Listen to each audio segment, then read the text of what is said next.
get up and just... You're not new no more. You're a professional now.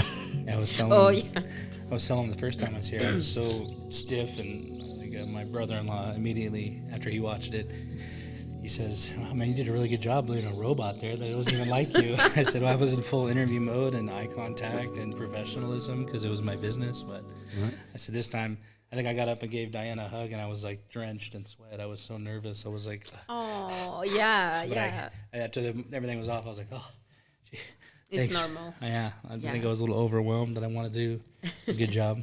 So y'all ready? Yes.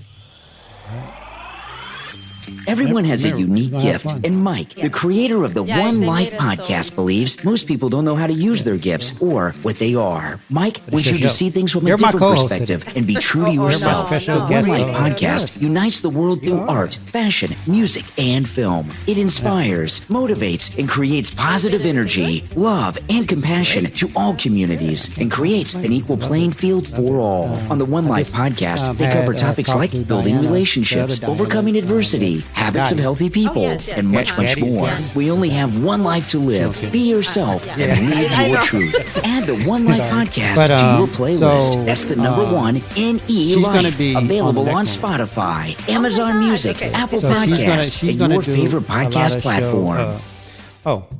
Gotta start show. Okay. What's up, y'all? Welcome to the 1NELife podcast. I am Mike M.I.C. Reed. And today we got Jacqueline Diaz and Chris Summers in the building with us, and we're going to talk a little bit more about suicide awareness. But first, I want to give some shout out and some love to people in the AV. First of all, I want to I want to shout out Jonathan over at the New King Bar karaoke every Monday night. It's official, you guys. He's over at the King Bar every Monday night from 9 p.m. until closing. And also, Minchie's Cheesecakes over there in Palmdale. I don't know if you guys had Minchie's. Oh, yeah. I'm a huge cheesecake lover. And they got this new burlesque style that they're doing with their cheesecake. I had one yesterday, and it was super amazing. I can't believe it. I have to try that. Yeah, I mean, they're going to give me. I have to drive to Palmdale every day now just to get a cheesecake. But also, we got a couple of grand openings, and I want to give a shout out to Darlene over at Trevino Law for opening up her new building. Congratulations on that. But she has a grand opening coming on December 1st, so you guys check that out. Hit her up on IG at trevino.law. And also, Soulistic by the Modern Tea Room has their grand opening on 11/11/22. So check them out also on IG at Soulistic AV. All right, this episode is brought to you by Money Market Business Solutions, where they help you with your business startup assistance and management solutions. Reach out to them at moneymarketbusinesssolutions.com. All right, so we're just going to jump into this. How you guys doing today? Thank you guys for joining us today. Thank you so much for having us here. Jack, I know you're not nervous. No. Okay. I'm a lot more relaxed than last time. Yeah. So, like I was just talking just a minute ago, the reason why I brought both of you guys on it, because this is how I know, and I'm very honored and kind of flattered that people actually do listen to the show. But after our last show, Jackie, like I was just telling you, Chris, who's a great supporter, and that's why I have my Tap Chuck shirt on. It's good on you. Yeah, thank you. Thank you for the shirt again. But after the last show that we did with you, Jacqueline, Chris reached out to me, and they kind of expressed how his uncle died by suicide. And he said if I ever wanted him on the show and talk about it, he was willing to do that. And I immediately thought about you, and I told you that I wanted you on once a month, and we're definitely going to do that. So this is your second time back on the show. So thank you guys for both being here, and let's just talk about suicide awareness and, bring more awareness to this conversation, because these are conversations that we definitely need to have on a regular basis. So. Agreed. Thanks for the opportunity, first and foremost. And Jacqueline, for your podcast you put on, that was awesome. And I knew that I had to listen through it multiple times just to get everything.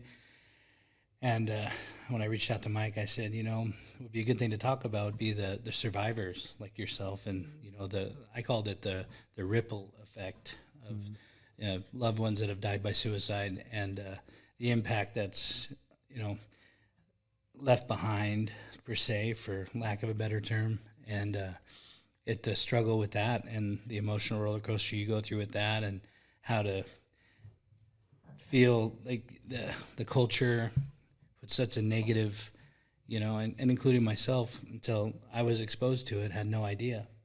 And I think bringing things to light, making it a topic of conversation, and with first responders as well. You know, there is avenues. You know, you do matter, and it's even if it's something that's being thought about, or you've thought the how, the when, and time, and don't because it's the people do care. Even if the darkest times, people care. So right. I wanted to make sure to come on, and if it helps one person, it matters. No, absolutely, 100%. And first of all, I want to jump back into something real quick. Your walk that you had. Yes. Because I don't want to forget about that. That was very successful in my eyes. I was there. I was a part of it. I love the fact that you did it. A lot of people that was there that showed up. Tell us about it. I mean, what was your experience about it? How did you feel? Oh my gosh, I feel really accomplished, you know, that we finally did it. And it was a beautiful day. It was sunny, with not even wind. And a lot of people, more than I expected, showed up. So, and AV Chambers too, they did a ribbon cutting. Yes. And a couple of representatives too went. And it was just amazing. It was a day full of hope and love, and people, of course, you know, honoring their loved ones, and just the walk itself of seeing everybody, the community together to, you know, make a priority to be there that day. It was amazing for me. So thank you so much for your support. And it was, I can't wait until next year. So. Right. No, I can't wait. You know what? I'm going to be honest with you. I can't wait either, because I showed up at the event, right? And normally on Saturdays, I coach a disabled youth soccer league in Valencia, and Saturdays are my games.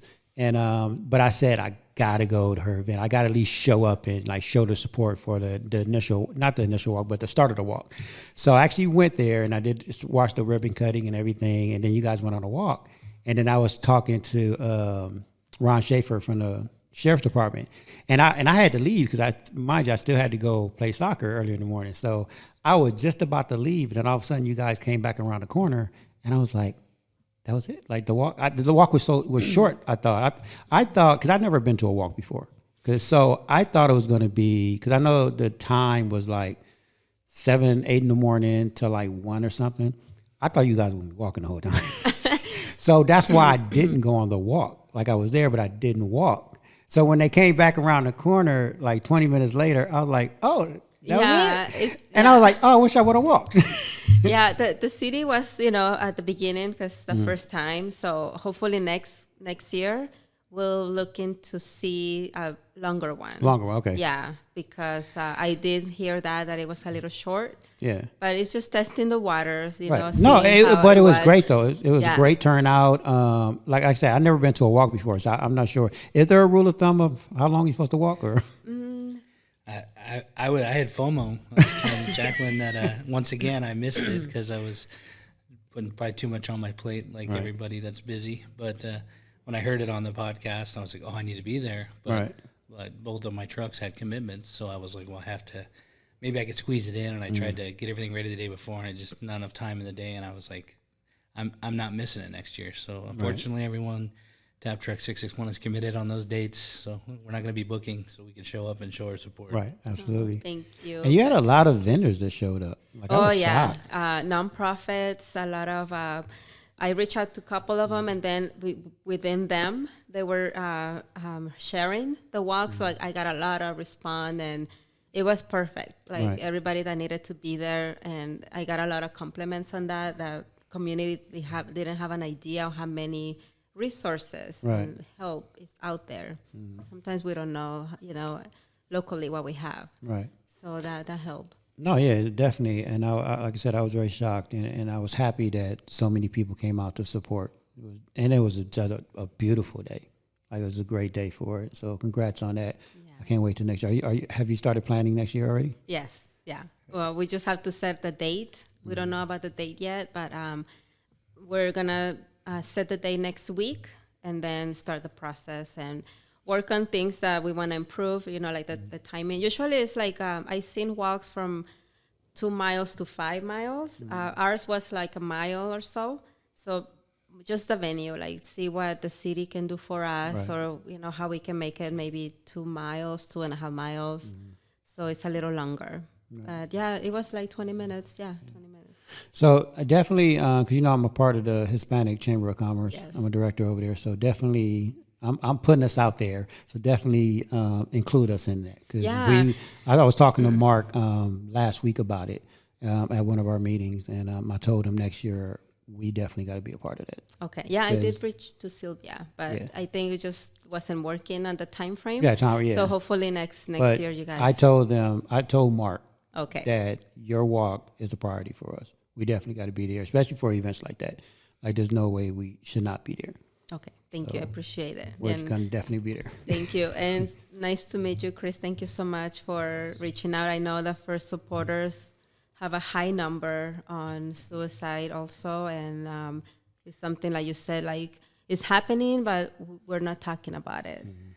It's a tough thing in culture generally, and in first responder culture, the duty and the representation of professionalism, and even to your family, it's not something that's talked about enough. I don't think, and we've lost coworkers. We've attended memorial services, and it's like it's in the forefront of your mind then, but then we never know what anybody's going through. It's life's tough at times. So I tell everybody, my coworkers, that know me really well, that, my phone's always on for that reason. If you need something, call me. I'll wake up in the middle of the night. If I don't answer, you keep calling me, So it's just something that I thought would be a great opportunity to discuss. And if you're feeling that way, tell somebody. And as I've been an EMT for a lot of years now, and reading the papers and doing the tests and then living it were two different things for me. So I struggled just with the coping. So I didn't talk about it. I compartmentalized it, like most things that, tough guys try to do. Right. And I should have talked about it. I should have sought help. I should have confided in friends, and took me a long time to mature enough, I think, because it happened for my uncle. His name was Jeffrey Scott Diamond. He committed suicide. Died by suicide on Christmas Day 2007.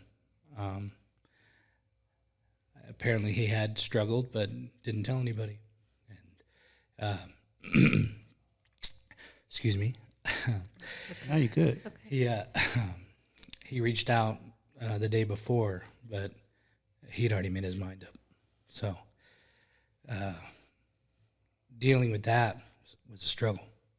So it was tough. Oh, yeah. No, and we appreciate you for coming on and even just telling your story. We're gonna get more into it. I know you just need a break. It's all right though.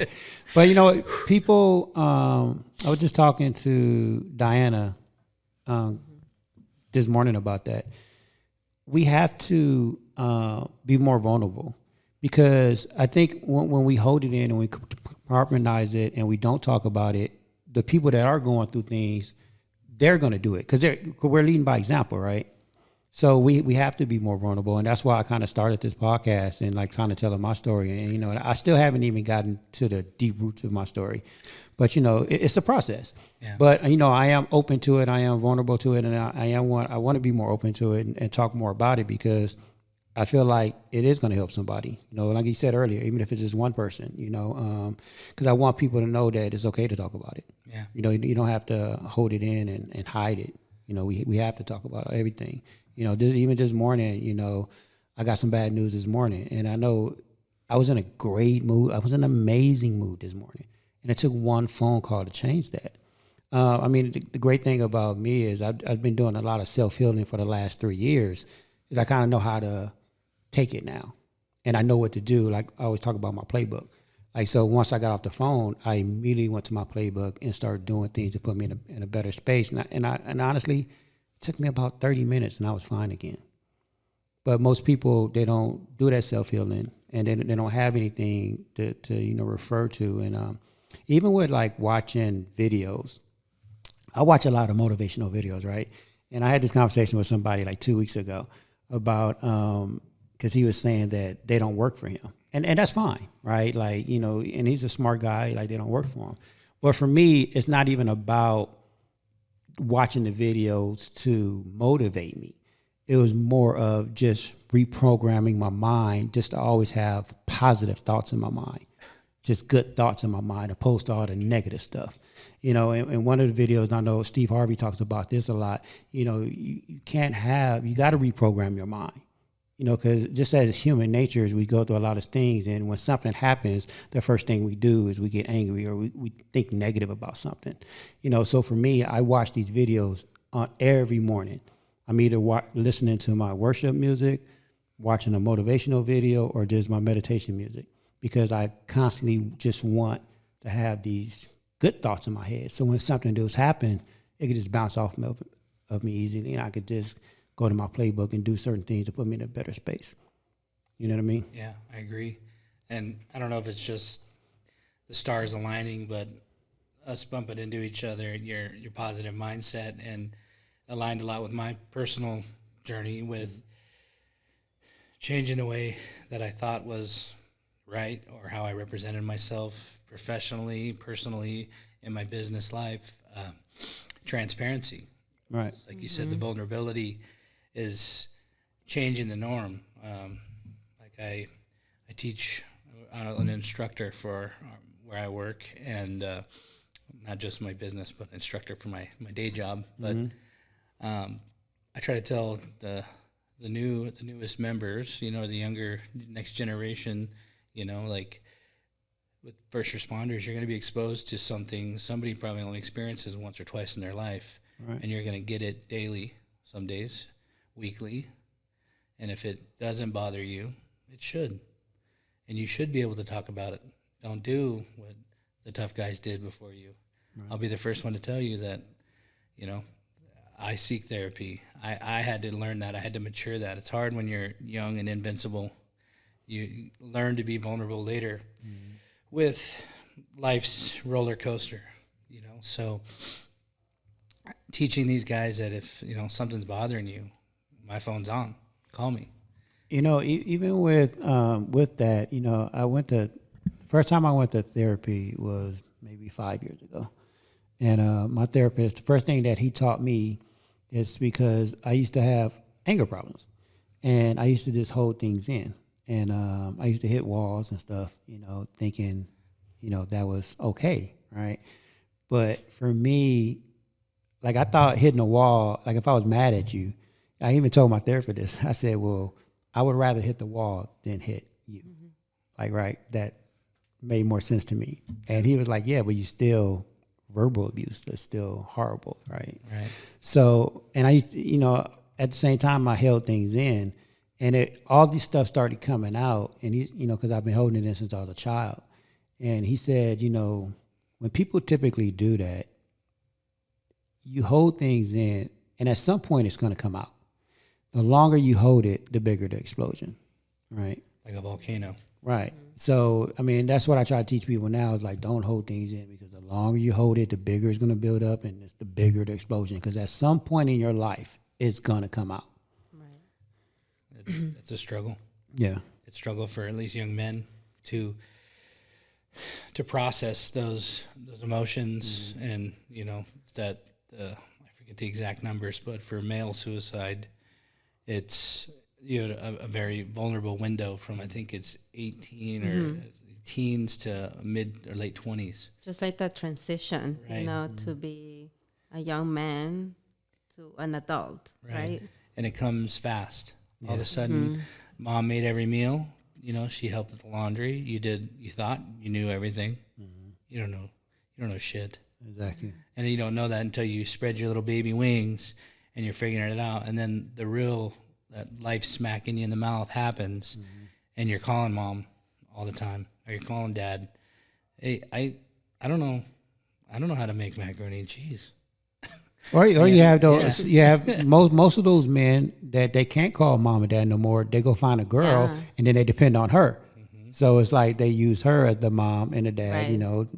Yeah, codependency. That codependency, right. And they're never getting out of it. But at some point, they're going to be by themselves, and it's a struggle. It's worse. It is. And I see that a lot with young people, especially when I talk to parents, that they're not excited about graduating high school, or, because they know stress what's next, or they don't know what's next, or parents also, they demand a lot for the kids. And I always tell the parents, we always tell them, okay, go to college, or what are you going to do? Or, but we have to also let them be for a while they figure it out, because, yeah, like you said, it's a transition, and it's the real world is there. Ready or not, it's happening, and they have to maybe get more support on that and open the conversation. Nurture over nature in that situation.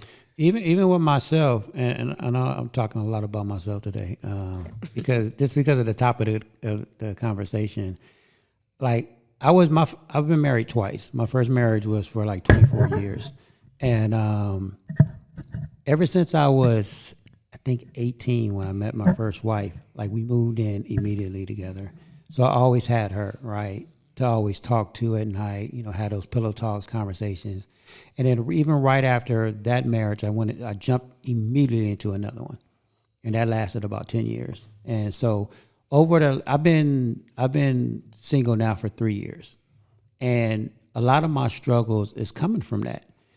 And not even because I depended on parents or whatever, and it's crazy, and I think this is why I'm struggling, because I've been on my own since I was 14. So between 14 and 18, when I met my first wife, I was literally on my own, living in the streets, doing everything I can to survive. And even when I met my first wife, I became successful in my career, but I always had her supporting me. Not supporting me, but like emotional support, right? Like I said, I always had those pillow talks with her, the talks at night, and I always ran things by her, right? Had those conversations. Over the last 3 years, I've been like really struggling, because I live by myself and I don't have nobody to talk to. So it's all my decisions, right?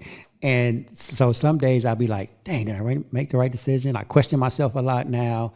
And it's just, I've really been struggling with it. And when things don't work out, like, I really get down on myself. Like, it's depressing to me, because I don't like to fail.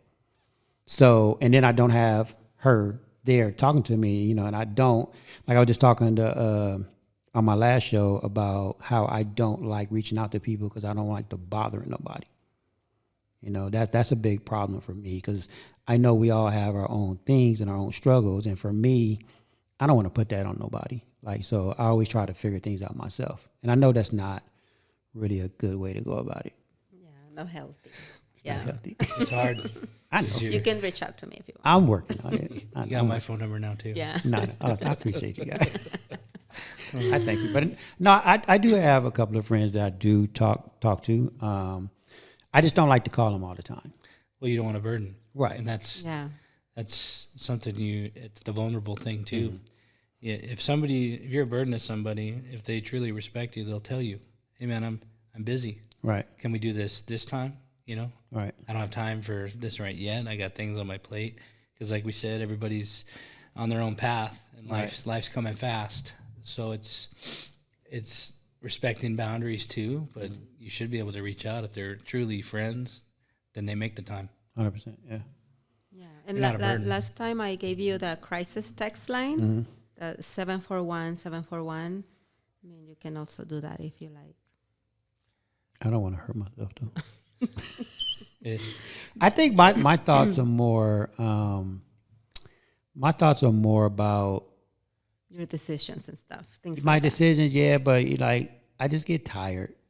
You know what I mean? Like, I just get tired sometimes, and like I always tell Diana, like, some days I feel like, okay, if I don't wake up, I'm good. Like, I'm okay with it. Well, like I told you on the last time I was here, having a close call with it, I felt that way too. And then when that smacked me with a little bit of real life, I wasn't. And Chelsea, my fiance, is gonna probably kill me for this, but she tells me I overload myself. I stack too much on my plate. I expect too much.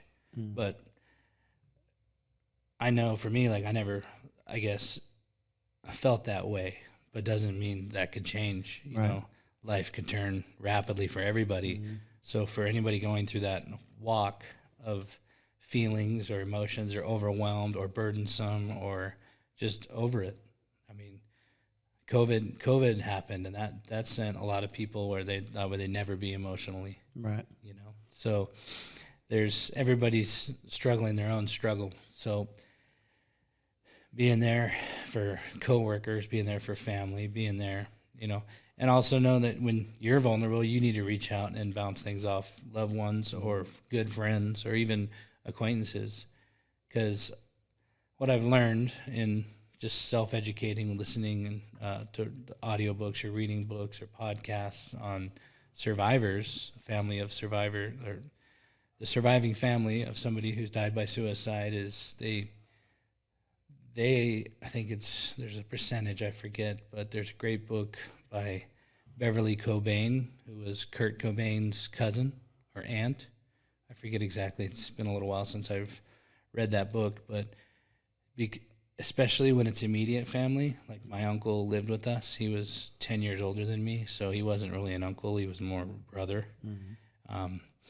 Went to all of his sporting events and stuff like that, and for your risk of feeling that hopelessness and you can't go on is, I think, up 50%, just because it's so close in that first ripple that we talked about, that the survivor family ripple. Because in the moment, I don't think the individuals are thinking about that specifically. They got so much going on inside and their own struggles in their own mind that they don't think about the recourse and the ripple after. Right. You know, but the people left behind after that's the next struggle. So if you're feeling that kind of way, if it even crosses your mind, or you've thought about the how, like we talked about, or the when, like we talked about, call somebody. My phone number is on my business, my website. I mean, if you follow me, call me, text me. You need somebody just to listen to you. I know everybody tells me I love to talk, but I'm a good listener sometimes.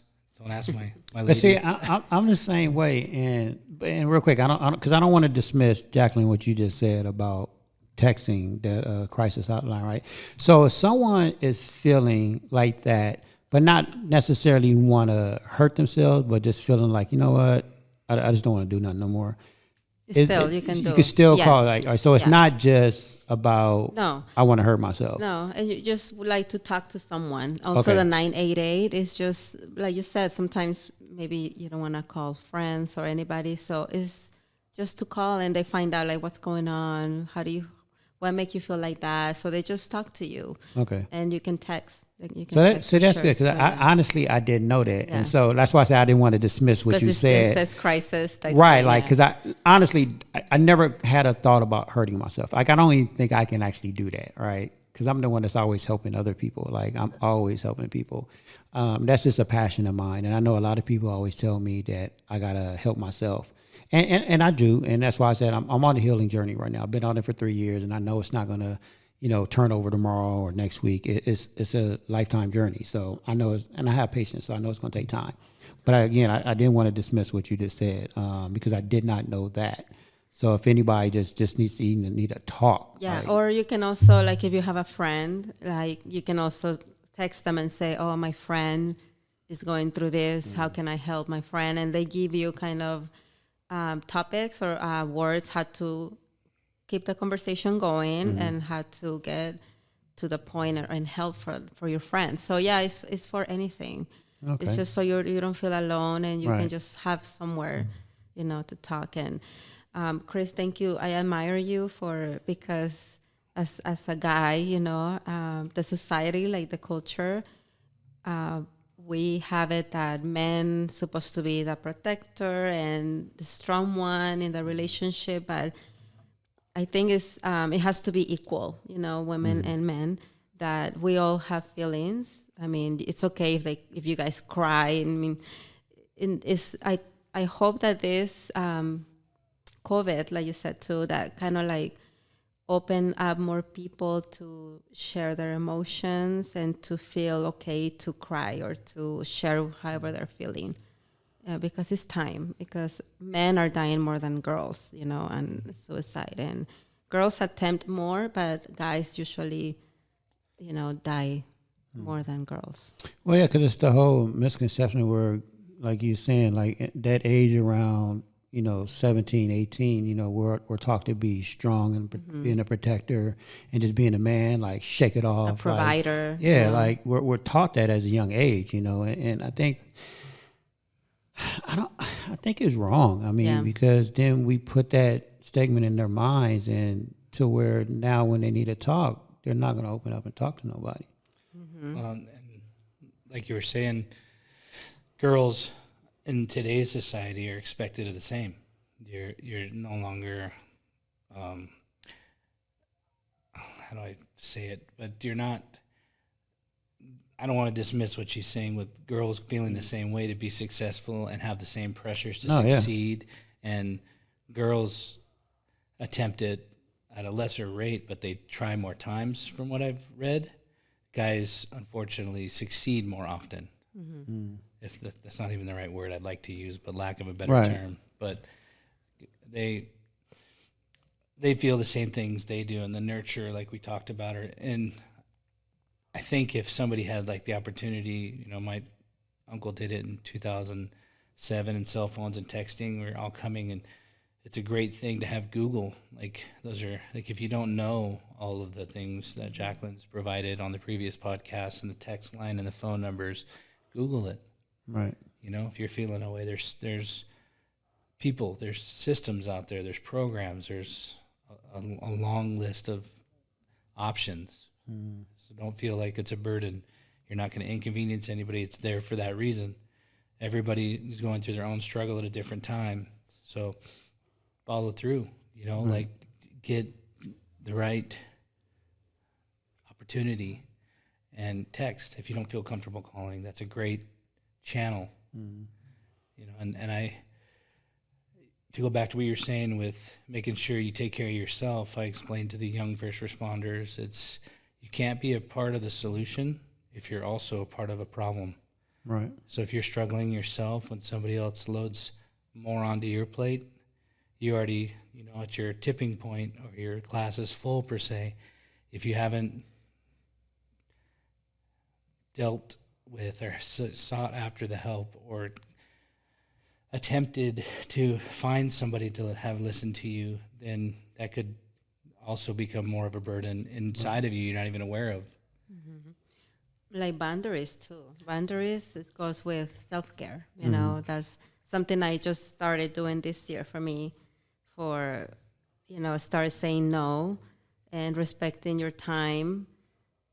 For work, I do notary public, so sometimes they want me to go far away, and I start saying no to those because it was taking time away from my family. Right. So then, no, I want to be with my family. So I started doing that, and it feels good. At first, you feel guilty when you're not used to it, but then you start feeling good that you're putting your time and your boundaries and self-care in a way. Now, and you're right. And I had to recently do that with some friends of mine where I couldn't spend that much time with them because they was going through some things, and it was two females. And just going back to what you were just saying about how the ladies, they're independent nowadays, and I'm proud of all the women that's doing all this independent stuff. Believe me, I am. But I have this one friend who she's struggling. She's doing well, but I tell her all the time because I could see like it's still a struggle for her, right? And I tell her, hey, like if you need help, just call me. Like don't feel like you have to do it all by yourself. Like, I appreciate the fact that she's strong and she wants to do it on herself and she is doing it.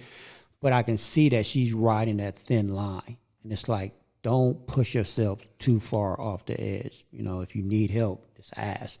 Like, don't feel like you have to be independent. You have to be this strong woman. It's great. And I see a lot of my female friends that they're doing amazing things. But don't ride that line too close because it's easy to fall off.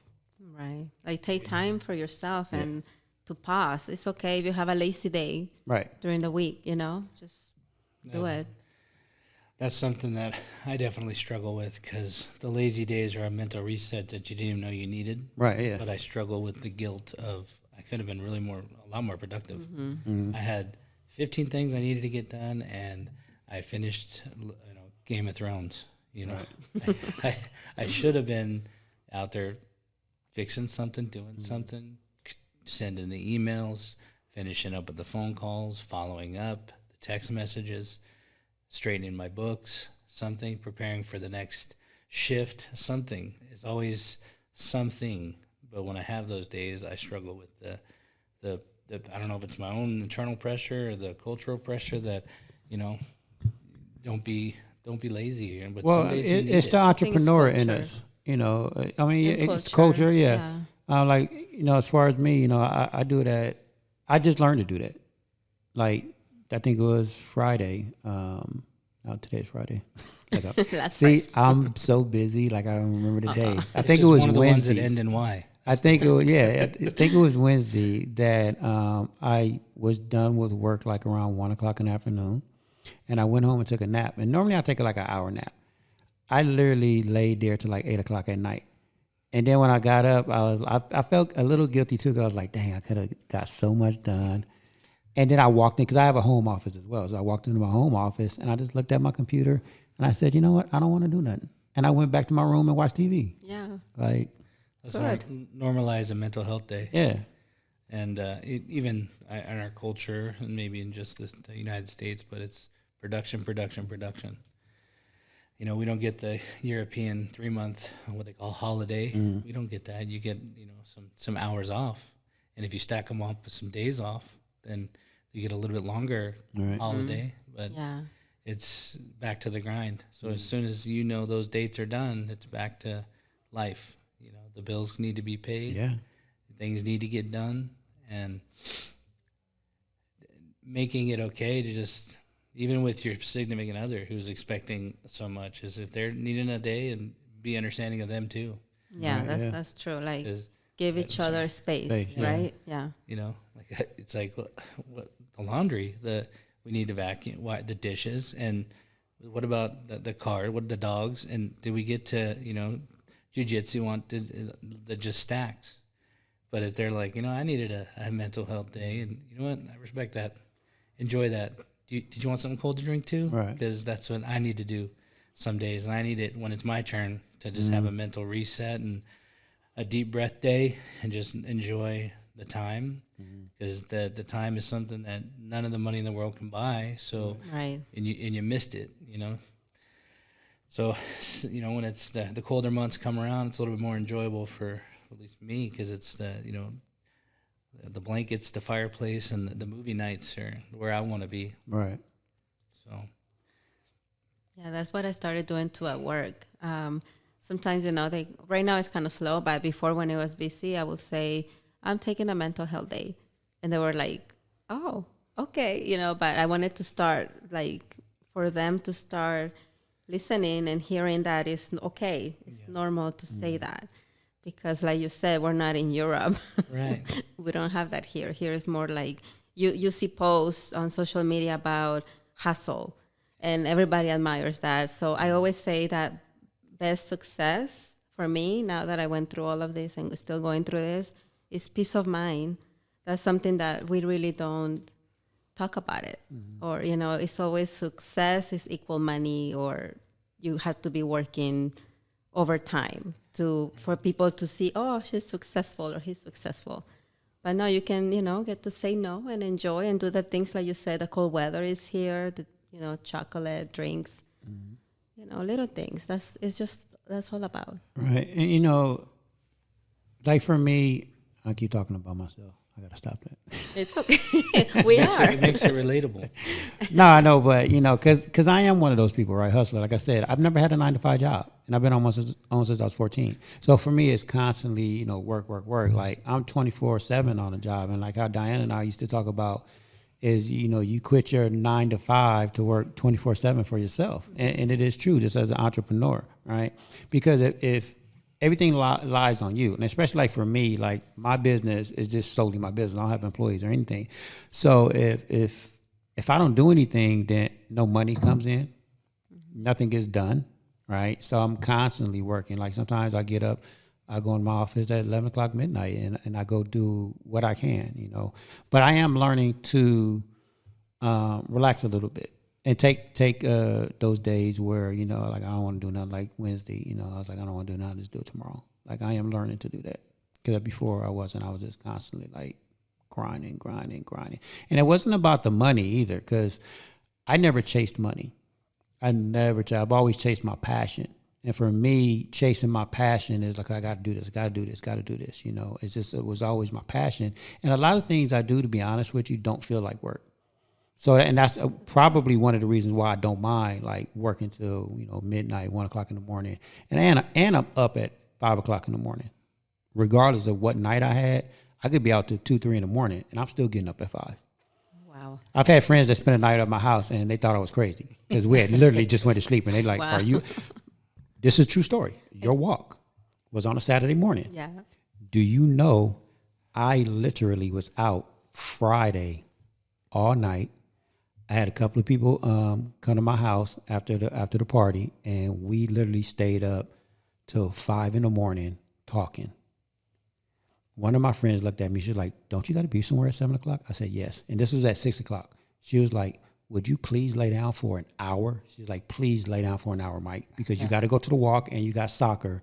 She's like, "It's going to be a long day for you." And we had been up all night. I literally laid down, and it's probably, I think I closed my eyes for 30 minutes. But that's not good for your mental health. No, either. I know. Yeah. But it was just one of those nights where I was just so engaged in a great conversation. Like, I didn't even know, like, because it was a friend of mine, and she looked at her clock. She was like, "Do you realize it's 5 in the morning?"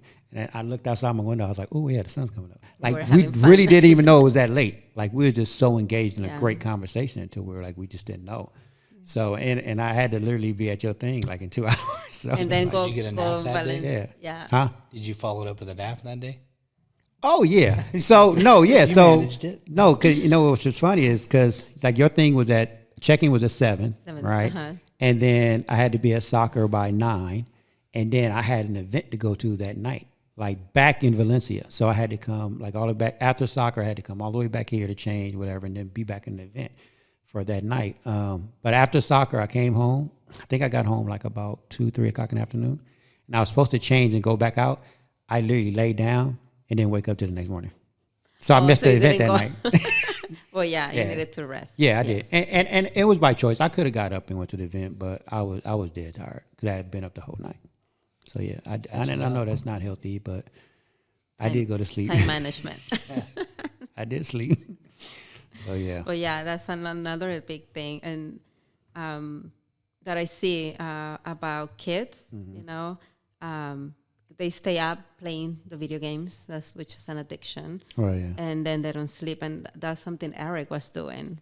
And I thought it was just, he's playing, you know, he's having fun. But when the sleep pattern starts like that, then, of course, it starts, you know, messing up with your mind and mental health.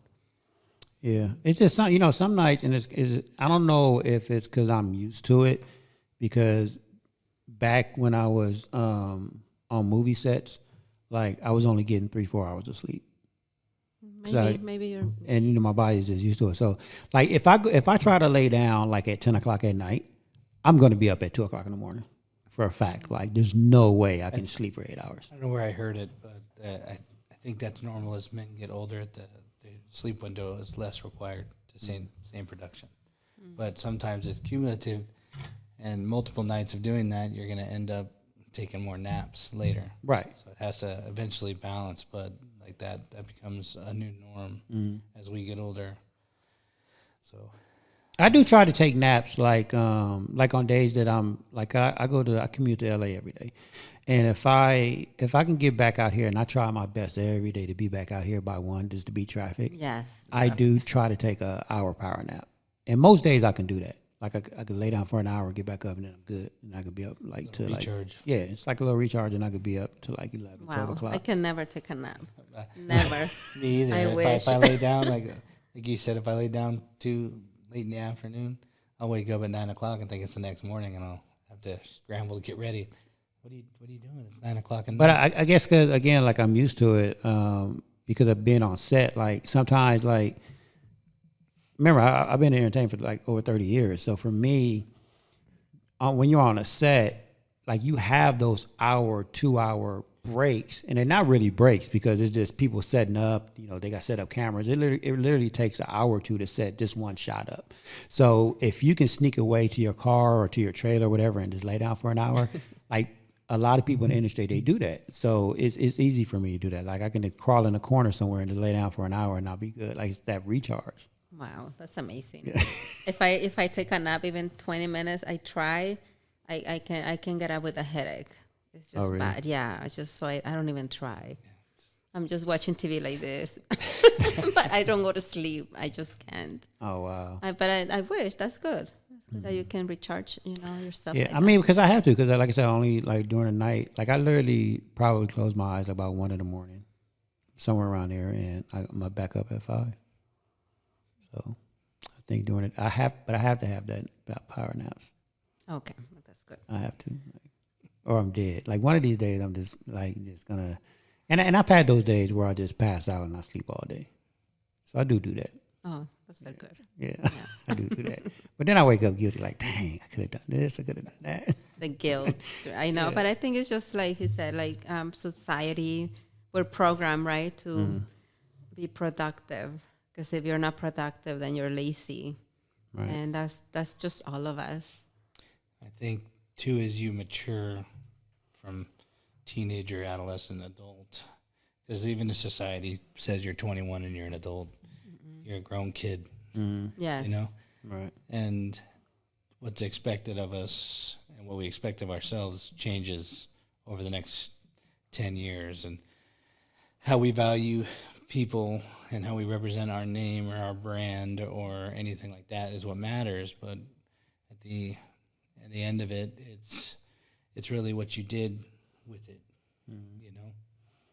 I keep leaning back from the mic. Sorry. No, you could be comfortable. That's what we said. So I want to go back to something we talked about before we started the show. Like you were saying, your uncle passed away on Christmas, right? Yeah. So how do you get through Christmas? Because that's something that honestly I still struggle with. My grandmother, who raised me, died of cancer on my birthday. So my birthdays are like really hard for me, and it's been 27 years. Right. Like it's like that. You would think I'm over it by now, but it's still a constant reminder. Like it's that why, like why on my birthday. Right. Because you can never really speak for them. I think it's why we struggle as the survivors of it. Is try to understand or make sense of it, because that's human nature. Right. Like how? Like there was no signs. There's, the day before, and then that's it. That's all we get. So the struggle there, Christmases for a long time were a struggle. It wasn't, and especially nowadays where Christmas is shown in October. You go into any superstore and it's right, yeah. Christmas music, and it's not even Halloween yet. Yeah. So I think younger me struggled a lot. I went through the grieving cycle repeatedly, and I struggled with anger. I wanted to fight the world because somebody had to answer, but it's the immaturities. But that hindsight is 20/20. You talk to 20-something-year-old me versus 30-something-year-old me. My attitudes changed, my verbiage has changed, the way I perceive things, the way I try to represent myself, the way I expect what I put into things has totally changed. So Christmas for me and my immediate family was really hard. It wasn't the same. It wasn't joyful. The baking, the smells, the connection with the outside the immediate family, but your direct family right after that was hard because they're going through their grieving, and that just brought all those raw emotions back every year. and they, everybody that, that's grieves, it's life. Everybody grieves, but grieving the trauma of suicide is harder because the book with Beverly Cobain. Oh, sorry, keep clicking the chair there.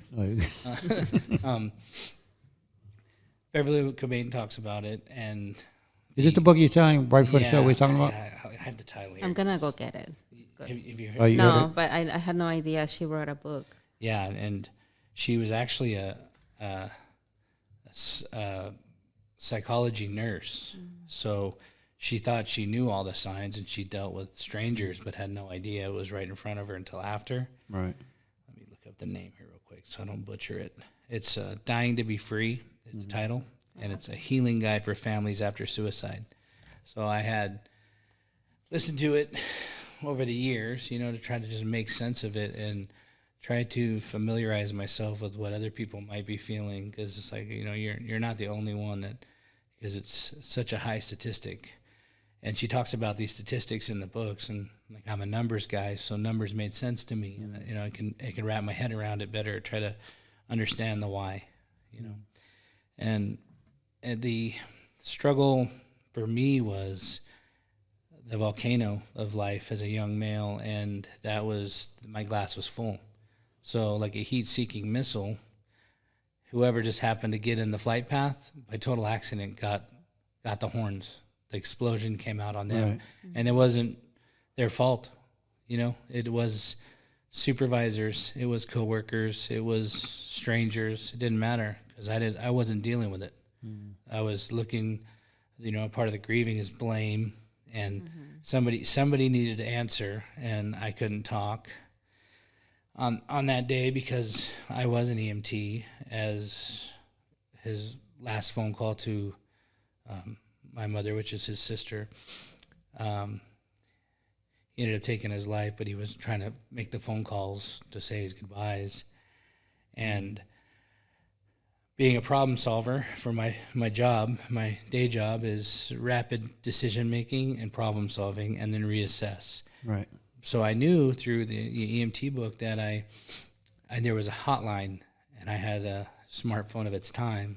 I wasn't an iPhone yet, but I knew I could Google, because I never had felt that way. But doesn't mean, I knew about it, but it didn't apply to me, so I didn't have it. So I Googled it, and I got on the suicide prevention hotline, whatever came up on Google. I couldn't tell you now. And it goes to your direct area. But I knew he had moved to Pennsylvania, and they bounced me from center to center until I got to the police department in his county. Because how we have like cities on the East Coast, everything's county, and in the South it's county, I guess. So I got to their county, and I explained to them where he was, just based on the information he had told us. And it was already too late, but I did everything I thought I could. And unfortunately, they arrived, and it was too late. But so I dealt with that. What could I have done more? So that struggle was hard. So I also have a lot of admiration for yourself for being brave enough to do what you do. So it's hard. Thank you.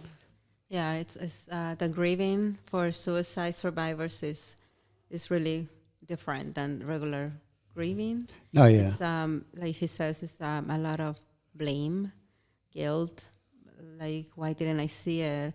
Especially me as a mother, it's like I have heard some comments. People like, how you as a mother, how come you didn't see it? And it's like things people say to you too. It's like, I just didn't see it, He was moody, but he was 20 when, who is not mad at the world when you're a teenager or whatever. Yeah. So that's one sign that now I communicate to parents and people, like if they're moody, just ask the question, ask them if they're depressed. And if they say yes, ask them if they're thinking about suicide. If they say yes, then ask them how they thought about doing it, how, and just keep going. And if they say yes to those, then it's time to get someone. But it's just different, and it's hard, and it's something that is going to be with us until we die. Yeah, and they say, give it time. I've never believed in that. Because time time you just stack more on to your mind. Right. But it's always there. It's a part of you. And I think people lack the empathy, as I did as a young man, because I wasn't exposed to it. Right. Until it happens to you, you don't know. Until you've felt that feel, you can experience loss. Right. A loss like that is different. Oh, absolutely. So if somebody says that, they probably don't mean it rudely, but like when I heard her talking like that, I immediately like defensive for her. So don't do that. Right. Yes, please. Yeah. I've always said this, like when people like will tell you, I'm sorry, I understand. It's like, no, you don't understand. Yeah. Like there's no, I get the I'm sorry part, but never tell someone you understand, because there's no way you can understand if you ain't been in their shoes. Right. Right. I had a conversation earlier, actually, today with another friend, and we were talking about, because she also lost her daughter by suicide. And I always tell people, the best thing you can say is, I have no words, and I'm here. And that's it. You don't really have to say anything else, because, I know you meant well, but some comments, is more hurtful. Like I always get the comment too. Yesterday, somebody said to me, oh, if it was me, I'd be on drugs or I'd be on the hospital. And I'm like, and I told her, finally said, you know what, when reality hits, it's different. Yeah. But when people say things like that, that makes me feel like I didn't love my son enough, because I'm not in drugs or in a couch or, Right. But it's just say there's no words, and then you're there for them. That's all.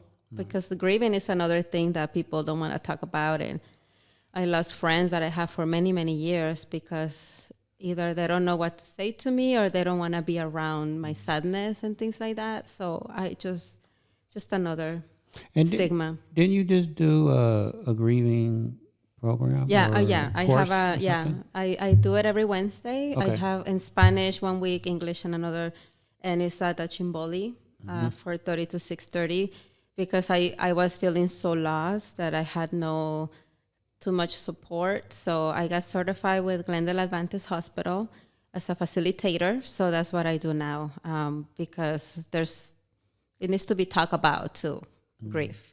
It's just, people don't like to be around sadness, so they don't want to hear about sadness. They just want to hear about success and happiness, and the life is not like that, unfortunately. Now, is that open to any type of grief? Yeah, any type. I didn't want to close it out just to suicide, so any type. And people are asking me about teenagers, which I'm going to see if I can do that, for kids. Because I had a friend of mine, and I was kind of talking to you earlier about this before you called, and I had to go downstairs and get you. She was just in the hospital a few days ago, and she lost her daughter and her grandson about a year and a half ago in a tragic car. It was just a car. I'm not going to say it was a car accident, but they both got killed in a car accident. And she was in the hospital a couple of days ago, and when she got home, I called her and asked her if she was okay, and she said, yeah, I'm still here. And I said, well, yeah, you have a purpose. And she's still struggling. I mean, it's only been a year and a half, so she's still struggling. I mean, and the way they died was it was horrible. I had told her about you, and so I want to give her the information for that, because she is still struggling. Like she's struggling so bad. So when she was in the hospital, she was just like, and I told her, I said, hey, look, you're still here. Every day that you wake up, that means God has a purpose for you. You're here. You just got to find that path and that purpose. And she knows that, and she's actually trying to start a foundation. Well, I'm not going to say trying to, because she did, but she's trying to really put it together. Like I actually just did the logo for her, because I'm trying to help her with the business side of it. I would love to talk to her, and whatever support I can also bring her by the foundation. I have that flyer at You Are Enough Foundation on Instagram, so I always post there. It's every week. This week was Spanish. Next week, November 9, is going to be English. Okay. So I do both. Yeah, I'm going to definitely send her your way and put you in contact. Because I told her I was going to put her in contact with you. Oh, okay. So I told her kind of your story, and I told her that I admired you for your strength and what you're doing for the community and everybody. And I told her, I said, maybe you need to connect with Jacqueline because you have a story and you have a passion because you're here. So, maybe you guys can do something together. Yeah, definitely. Thank you. Yes, I would love to talk to her. Yes. I think you hit on something there that we could talk about is trauma. Mm-hmm. Suicide is trauma. Right. Trauma to the survivors, but like that situation where it's the sudden, the rapid loss is hard. So there's a lot of similarity in trauma for that and the survivors. So a lot of people could find a lot of good help in that community and what Jacqueline's offering because it's tough. Yeah. It's tough for everybody, that part of life that is rarely talked about because of the stigmas and the vulnerability and, so reach out. Don't hesitate. Mm-hmm. There are people, you matter. I know, and the veteran, my uncle is also a veteran, and I guess nothing's really confirmed it had to do with something he just, was exposed to in the military or not like that. But it could have been cumulative. That was never, was compartmentalized, like, the tough guy mentality. Right. And then life happened. And, things didn't go according to the way he wanted them to go. And, we're all struggling with something and he failed to reach out. Right. So I just can't stress it enough, no matter male, female, whatever. If you're struggling, just make the effort. Somebody cares. We care. There's somebody out there in your immediate, somebody you've talked with, they care. So don't hesitate. And now it's so easy. We have the 988, so it made it easier. Before it was the 800-554-7771, but now it's 988. It's easier, and the text line too, 741-741, in Spanish and English for both. So, no, I mean, and you're right. People, there are people out there that care. There's a lot of people out there. People will be surprised on how many people out there that actually cares. But I think it's still with, like the conversation I had last week with both of the Diana. I had two Dianas on the show last week. But, my Diana and your Diana. And we was kind of talking about that, about how it goes back to what I was saying earlier about how some people just don't want to put a burden on nobody, But like you said, there's people that care. There's people that will talk to you. And as far as like kids, like our own kids, I know they don't ever want to talk to our parents. So, and so that's normal. Like, so we can't expect our kids to tell us everything because, we did. I didn't tell my parents everything, right? Or my grandmother used to say, So we're not going to see those signs immediately, because kids, they would rather talk to a stranger before they talk to us. I know in your situation, like your son talked to his friend. Yeah, they show, and like I tell parents too, like, you don't know your son or your daughter, and they get mad. And I'm like, just like you have a face for work and a face for your friends and for your love, for your partner, they have a face for you. And, so I'm sorry, but you don't. You don't know your kid. No matter how close you think you are with them, you don't. Yeah, because they choose people. Right, they choose what to share. And my only advice would be try to talk to your kids' friends, because in my case, Eric had mentioned to his best friend, and if he would have mentioned it to me or to his mom or something, maybe, I don't know if the story would have changed, but at least I would have done something maybe. But just talk to their friends. That's the only advice I can give you. For me, I got two kids, and my daughter's 20 and my son's 25, and I just, even though they don't. They talk to their mother more than they communicate with me. They communicate with me, but for her, they open up more to her. But even sometimes with her, I don't believe we know everything. Yeah. And I'm okay with that because I know that's normal. All I can do is just be the best dad I can and can try to continue the conversation. Like, I'm always constantly trying to talk to them, you know. And if they open up, you know. But at least I think my kids know that I'm there if they really need to talk. And I think they know that if they ever do need to talk to somebody, I got brothers, sisters, they got uncles, they got their grandparents. I think, and I told them this one day, you don't have to talk to me.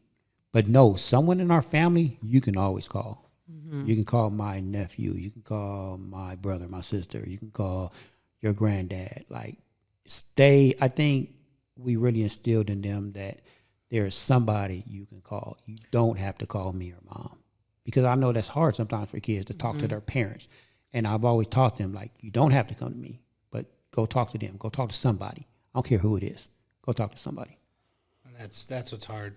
I know, and I'm a dad now, and that's why her story just really hit it hard. And thinking, like, I can't even imagine. Right. So trying to be there and be the receptacle for that, and thinking you're doing the best, and people to judge your situation, they have no idea. You know, so they're only going to let you in on what they're allowing. Right. You know, so in fear, because they don't want to fail you or your values or your beliefs, because if they were good at masking it up until the point, you don't think if they were confronted by somebody that they really cherish and value that they wouldn't mask it again. Right. You know, so they're not, oh, no, mom. I would never, mom. Right. You know, that could be the comment. Okay, well, I'm just checking on you, honey, you know. And you think you're doing the best, and, you know, you try to lead by the example and give them the avenues, but if they're struggling and you just don't recognize it, it's nobody's fault. The blame game is hard because society already does it, and then the path of least resistance is to go against the grain. You know, it's harder. Right. So what you're going to pass judgment before understanding, and they say walk a mile in somebody's shoes, right? Think of it from there, that true empathy. Because if it happened to you, you could say all the things you coulda, woulda, shoulda, and done, but until it happens to you, you don't have a clue. I have no idea. Nope. That's the sad thing. Yeah. You know, and even in, like you said, close friends, you know, the judgment of, you know, the selfish comments. That's how selfish. Oh yeah. Do you know what they were going through? Right. You know, you have no idea. So if you have those comments or those feelings, by all means, you can have whatever you want. It's a free country. You don't have the right to disrespect somebody going through it, though. Absolutely. So respect those boundaries and have that empathy. And like Jacqueline was saying, you know, if you don't have the words, just, I'm here for you. I don't know, but I'm here. Right. Because that was huge for me, because I started to open up about it and not just harbor it and try to fist fight the world. It's not worth it. You know, you can end up on a wrong path that's truly not who I am, but it's something that, you know, the slides in my life would say it happened to me, but it doesn't identify me. Right. You know, but I do want to be a positive in another way, and like this opportunity. So thank you both for that. But if it helps somebody someday, somewhere, you know, years down the road, somebody listens and it changes the way they felt. Because they talk about the people who've survived and they have the light bulb effect where it just changed. They no longer feel that kind of way. And they started living life to the fullest, started doing things to change the mindset, your playbook and everything like that. I do listen to a lot of the podcasts here. You do? Yeah, I appreciate it. Yeah, because I do believe in that, you know, but 20-year-old me probably been like, yeah, I'll download it, but I'll listen to it when I have time. But make it, you know, make the time for the things that you value, including the ones that are in your life. And if those feelings, I probably sound like a broken record, but I just can't express it enough, that if those feelings are inside of you and you're bottling them up, tell somebody. And if you're a friend, like what happened to Eric, don't hide it. Don't be sworn to the secrecy. Because if somebody truly did tell you that they've thought about it, if they've told you down to the detail, that means that it's planned. And they've run the scenarios. And don't take it lightly. Because somebody, you know, even joking about it, if somebody hints at it, you know, take it serious. Because, you know, like all the signs that that you didn't know in the hindsight being 2020. Take it serious. Right. Tell your friends' parents. Tell your friends' loved ones. Tell their parents. Tell whoever will listen. Hey, I said something. They don't normally talk like that. Mm-hmm. And if you want to change, then make the effort. Even if it doesn't feel like you have it in you, it's in you. You have purpose. You do matter. Mm. So, I do that a lot now because I've always thought that I was a very good judge of character, and the one thing that I know that I was good at, I watch people's patterns, and even like when I'm out and I see a friend of mine, and I just recently had this experience where they were just drinking excessively, like more than normal. And I had to ask them, like, you okay? Like, you need to talk? Even though they was drunk, but the next day I still followed up with them, like, hey, you okay? You good? Like, I pay attention to patterns now. And if someone does something out of character, I always try to, like, reach out to them and ask them, like, if they're okay. Like you said earlier, Chris, sometimes people, they just need an ear. They just want somebody to listen to them. You don't have to say much. Sometimes people just want to be heard. And that's powerful because they just want to be heard and understood too. But most importantly, they just want to be heard. Right. Yeah, in Beverly Cobain's book, she talks about almost committing suicide herself after. And she explains in great detail. And all she wanted was somebody to call her. It would have changed her mind. Mm-hmm. And somebody called her. Wow. Just the stars aligning, stuff like that. And so it changed, the next, then the light bulb effect went on for her, and she talks about it changing her whole mindset and feelings. And then in the moment of the build up to that, she wasn't thinking about her kids, right, and her loved ones. And I was listening to that book and made me think of that, that when my uncle died by suicide, he wasn't thinking immediately until after. Obviously it wasn't in the forefront of his mind. Right. That's so true, because people had told me that, like, I can't believe he didn't think about you or his sister. And I look at them and I'm like, because he was sick. Like, you and me are not going to think or do that because we're not sick. Right. And it's a sickness in the brain that we need sometimes medication, and the brain doesn't stop developing until you're 26. So a lot of suicides also happen when they're young, but that's another concept that people always say that too. Mm-hmm. Yeah. Well, what's next for you? Oh, I have a lot of plans. Hopefully, September is Suicide Prevention Month, so hopefully I want to do an event to bring resources and do kind of an event. I want to do a Mother's Day for grieving moms too in May, and the walk, and we'll see what else I can do with the foundation. But my bigger goal is to have a facility where I can provide therapy for low income or no charge for people to bring therapy. That's the main goal of the foundation, hopefully in the future. Oh, what happened? Yeah. I know what happened. I can feel it. I can feel your energy. Yeah. You're definitely going to make that happen. I can't wait to see it. I can't wait too. Yeah. Tap Drug 661 will probably be there and support. And probably won't bring an alcohol to those, but I was gonna say it's known as a downer. Everybody's Right. always happy to see us at a party, but for those events, that'll probably be something more on the milder side with non-alcohol and just showing support, to the community. So Thank you. We definitely want to be a part. So please reach out. Chris. Yeah, I will. Well, we talked about that on the last show you was here. I think Diana said if you go out to the schools or something, you could just fill it up with Kool-Aid or something. That's the great thing about your truck, because you can fill it up with anything. It's an open platform. It could do anything. Cool. Right. Yeah, I think we're in talks right now with doing something at a school with hot cocoa. And that's cool for like a truck to come up and they can like, what I'm saying? It's not alcohol, but it's just something different for kids. Like kids love stuff like that. Yeah, and that's what's going to be. And we're gonna, as we grow, we want to also be a positive light in the community as well. Right. We're not just sideline. We're players, and we want to get in and help and do. even if we're spread thin, we're still going to continue to do. That's something that we strive to do with this company. With me at the forefront, that's what's going to happen. Right. No, that's great. I mean, I can see amazing things happening with that. Yeah.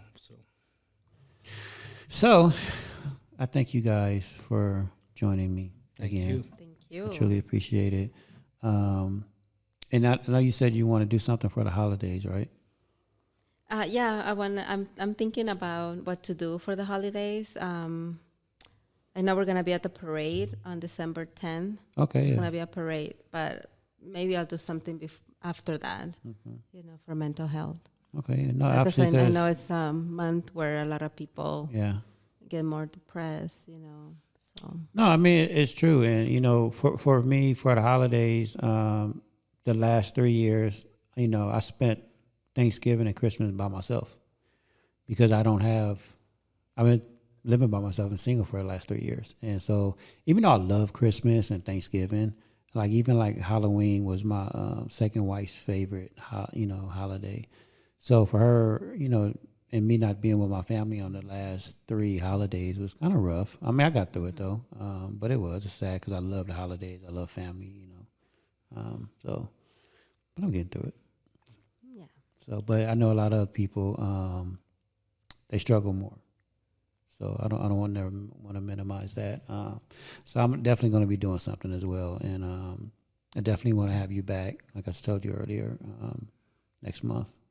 Perfect. Yes. With Diana. Thank you. Because me and Diana already put that in the books. Okay. Perfect. So you're back, and we can continue these conversations. I appreciate it. Thank you.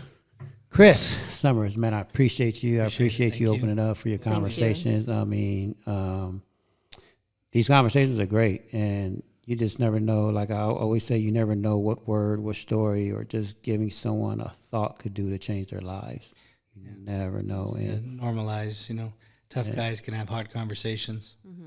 No, it's absolutely. okay to be vulnerable. 100%. So I appreciate you for taking the time out your schedule. I appreciate your service and everything that you do. Thank you for that. Thank you. And I never knew, to be honest with you, when you told me the story about the first offenders. I mean, just never thought that they would go through something like that because they're always helping us, right? But it is true. I mean, they see some things that it's in your mind, and I can't even imagine how hard it can be. Post-traumatic stress is a serious thing. Yeah. I mean, I wasn't aware of it till later in my life that that maybe I could be struggling with it, and normalizing even to coworkers or anybody that knows me. I'm as transparent as they get, and I tell everybody therapy is not a bad thing. Right. It took me a long time to get past my own mental stigmas and accept that everybody, even the toughest, if you think you're the toughest guy, you're not.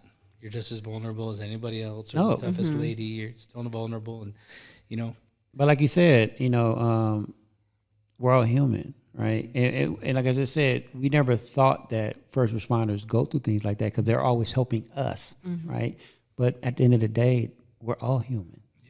So, wow! Thank you for coming on here and sharing that. And both of you, thanks.